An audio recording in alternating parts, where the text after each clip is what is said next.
কবিতা পরিচয় কবি রবীন্দ্রনাথ ঠাকুর। আজকে আপনাদের আমার কবিতাটি শুনে যদি ভালো লাগে তাহলে আমার চ্যানেলটা একটু সাবস্ক্রাইব করে আমার পাশে থাকবেন এবং পাশের বেল আইকনটাতে প্রেস করে অলে ক্লিক করে দেবেন, যাতে আমি যখনই ভিডিও পোস্ট করি আপনাদের কাছে তার নোটিফিকেশন পৌঁছে যাবে। আর একটু লাইক করে দেবেন, আর পারলে যদি ভালো লাগে তাহলে শেয়ার করে দেবেন অবশ্যই। কবিতা পরিচয়, তাহলে শুরু করি আজকের কবিতা। একদিন তরীখানা থেমেছিল এই ঘাটে লেগে, বসন্তের নতুন হাওয়ার বেগে। তোমরা শুধায় ছিলে মোরে ডাকি, পরিচয় কোনো আছে নাকি, যাবে কোনখানে? আমি শুধু বলেছি কে জানে।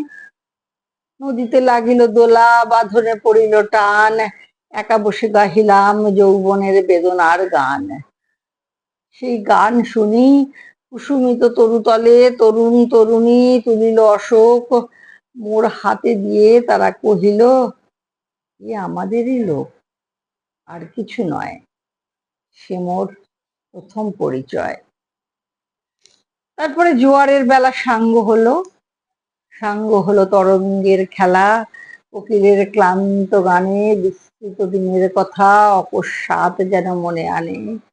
কনক চাপার দল পরে ঝুড়ে ভেসে যায় দূরে, ফাল্গুনের উৎসব রাতে নিমন্ত্রণ লিখন। পাতির ছিন্ন অংশ তারা অর্থহারা, ভাটার গভীর টানে তরিখানা ভেসে যায় সমুদ্রের পানে। নতুন কালের নবযাত্রী ছেলে মেয়ে শুধাই যে দূর হতেছে, সন্ধ্যার তারার দিকে বহিয়া চলেছে তরণী কে? সে তারিতে বাঁধিলাম তার, গাহিলাম আবার, মোর নাম এই বলে খ্যাত হোক, আমি তোমাদেরই লোক, আর কিছু নয়, এই হোক শেষ পরিচয়।